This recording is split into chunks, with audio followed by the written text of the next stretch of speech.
Hi guys. So today you are going to be working on your interpretive response. Most of you have already completed that, so be aware that that is going to stand as a grade as its own. That's basically the rough draft. And today I'm going to be walking you through how you're going to ensure that you have everything that you need for your final draft.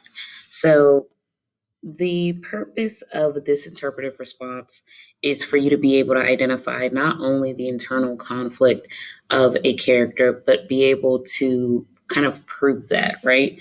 So, an internal conflict is always going to be man versus self, and it's something that's normally happening internally. There are a few cases in some pieces of literature or television or movies where you do see them having an external version of their internal conflict. But majority of the time, it's going to be exemplified through their thoughts or their actions. So, moving into this, basically, what you're going to do is the first thing is just choose one of the characters, right?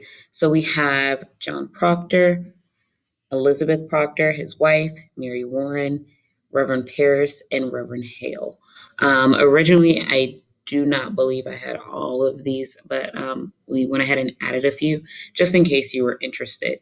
The other thing that you're going to want to do is make sure that you are writing using the MLA format.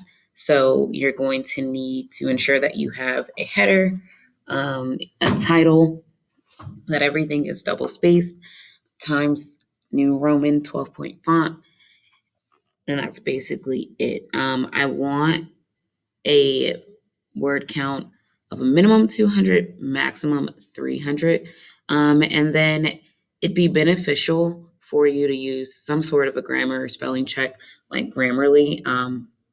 It's just to ensure that you get those points for that section. And then the next thing that you're going to do is use this checklist. So, in order to kind of walk you through all of this, I am going to um, kind of give you a brief example. I'm not going to write the full essay, obviously, because that would just be way too much time. But I am going to make sure that you can see how to ensure that you're doing the MLA format. So I'll start here by changing my font to 12 Times New Roman. Make sure that I have it at a 12. And then I'll insert my header. And then I will be, let me make sure because it did not change. So again, Times New Roman, 12-point font. So it'll be, I'll just use part of my name. And then, I don't know, Roman last name. So that'll be your name. And then you'll drop down and you'll put your teacher's name. So that would be me, Miss Hayes. I've noticed that some of you have been putting MRS. I am not married, so it would just be MS period or MISS because I've never been married. And then here you'll put the subject, so English 3. And then the period. I'll just go with 5. And then you'll put the date. Now, I am not as much of a stickler for the format of the date. Some people rather for it to be like 20 April 2021. Some people want it, the more run of the mill way. I don't mind. As long as you have a date, I'm good. So that is that. Then you usually also want to insert page numbers at the top corner. Some people use this one to just skip that first page because it's usually, in a lot of cases, especially when you go to college, it will serve as your cover page, but we're not doing a cover page, so we'll go with that one. And I don't know why that just decided to go there instead of where it's supposed to be. Let me redo that.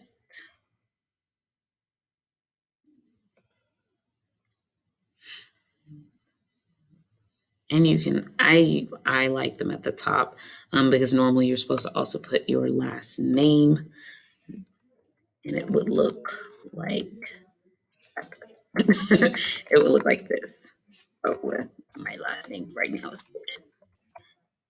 So, all right. So that would be your header. Then you're going to drop down, and then you're going to want to make sure that you give me some sort of a title.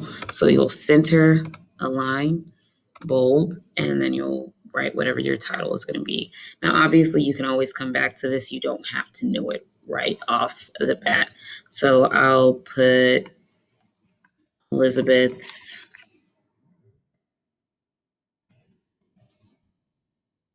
pain. All right. So now you're going to want to drop down again, go back to a left align, tab in so that you can indent because all of your paragraphs need to be indented. But this is where you're going to go ahead and adjust your line spacing to double. So the very first thing that you're going to need, and you'll see it on your checklist. So I'll scroll down. And that's going to be the place title, place author, the name of the character you've chosen, short description of the character's conflict, and a strong thesis statement. So I can go on to say, make sure you unbold. In the play, The Crucible, by Arthur.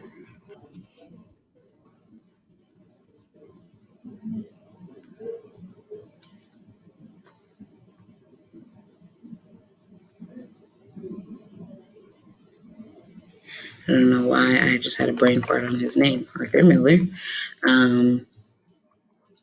We are introduced to the wife of a farmer by the name of Elizabeth. All right, so at this point, going back to my checklist, I can see I have the title, the author, and the name of the character I've chosen. Now I can go into her conflict. So one conflict, and I'm not sure if everyone caught it, but in Act 4, when she's speaking to John, she kind of gives him this like apology. And I think for a lot of y'all, you were probably kind of confused, like if you caught it, as to why she would be apologizing to him. But she makes a point to say, I kept a cold house, right? And so what she's saying is she wasn't as loving towards him as she could have been. And she wasn't as kind to him as she could have been because she was always suspicious of his love because she counted herself to live, because that's what she says. I counted myself so plain and so something else. Can't quite think of it right now off the top of my head. But basically she says that she didn't think that her beauty and who she was as a woman was enough for him to want to love her. So that is why she wasn't as good of a wife as she could have been. And that is why she feels like he ended up in the arms of Abigail, because she just wasn't the wife that she should have been. So, yeah. So we can say Elizabeth. I don't know why I can't spell today.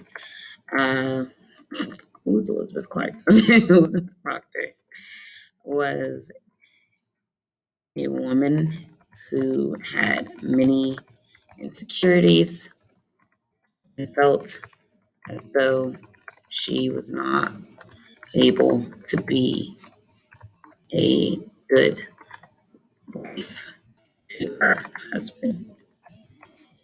She then, in turn, blamed herself for his infidelity.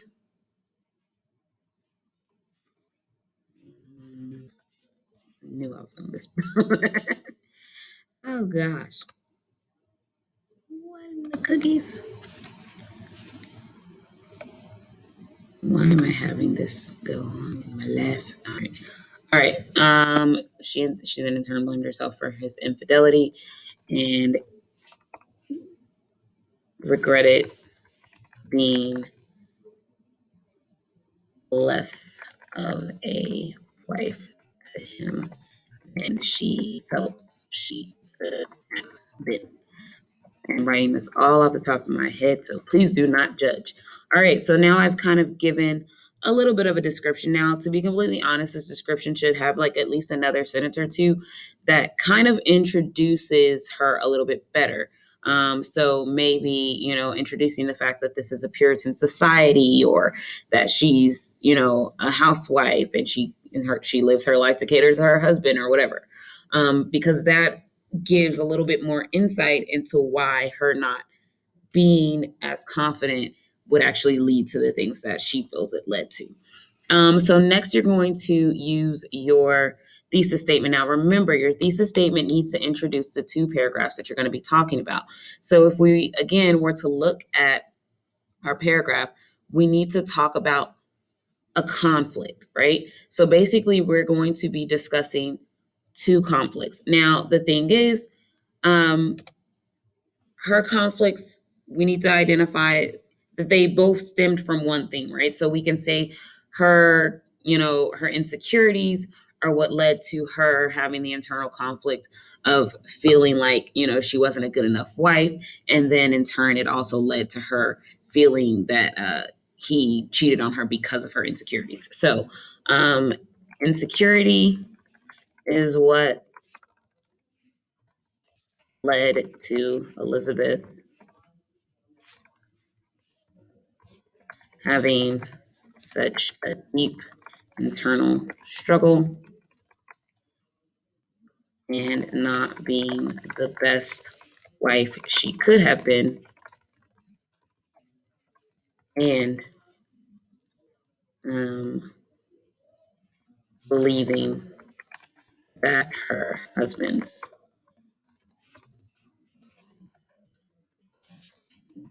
her fault. All right, so me and this word. All right, so now I have a thesis statement. So that means I talked about her insecurity leading her to not being the best wife that she felt she could have been, and believing that her husband's infidelity was her fault. Now, Mal, don't come for me because I know you love you some Elizabeth Proctor, but I am not saying that his infidelity was her fault, because I don't believe that. But I am saying, for the sake of this essay, that she felt it was. And I mean, she states that, and that's something that I can prove. So you always want to use things that you can prove from the text. Pull out the text. All right. So now I've got my entire first paragraph. Now, I'm not going to go through the entire essay once again, like I said, but I'm just trying to make sure y'all have a solid start. So then I would need to enter, tab in again, so I can move into my next paragraph. So here I need to start with a topic sentence. The topic sentence has to be one of the two topics that was introduced in my introduction paragraph. So I'm going to start with her feeling inadequate as a wife. So Elizabeth Proctor felt inadequate as a wife because she had her own personal insecurities. Now, she works really well because of the fact that she flat out says these things, right? Like, I don't have to dig deep for this. Now, that's good for me because then I can write this somewhat quickly. It's not great for me if I wanted to turn this in, because the entire point of an interpretive response is that you can interpret, meaning that you can pull meaning from things that aren't necessarily obvious. So since I'm going the more obvious route, not necessarily my best work, but again, I'm just trying to help y'all get started. So this is my topic sentence. Then next thing I need to be looking for, why the character feels this may be the best decision. So basically,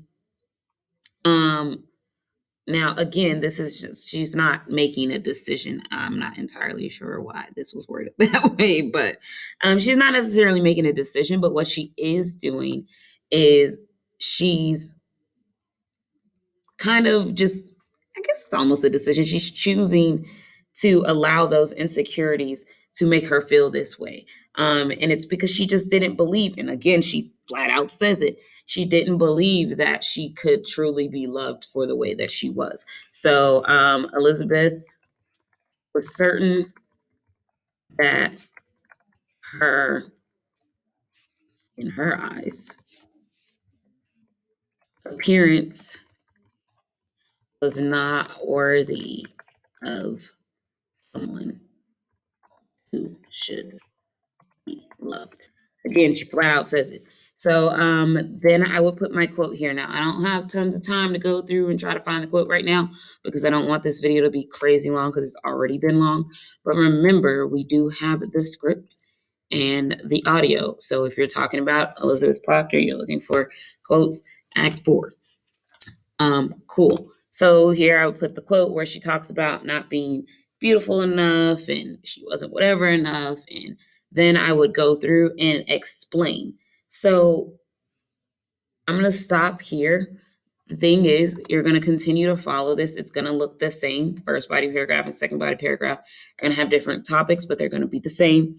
And then you're going to conclude. Remember when you were concluding, when it says, what does the character decide to do? And I may adjust this a little bit so it may look different when you see it. But that can, and I mean, it kind of works at the end. She does decide to apologize to him because she recognizes that maybe she wasn't right, that he really did love her. And then the theme that's revealed by the decision, well, sometimes thinking that you are unworthy leads to distress that's not necessary. Or sometimes feeling as though you are not good enough, others will reveal to you that you are, right? Because he proved to her that he loved her. Not in the best way, definitely not with the cheating thing, but hey, he did eventually, at least in that moment. So again, grammar mechanics are going to count. So I'm going to be breaking it down by introduction, body paragraphs, conclusion, grammar mechanics. Please look over your rubrics. They help y'all so much, but y'all don't always use them. Use it, okay? It's basically following the checklist as it is. So that should make it very clear what you need to do.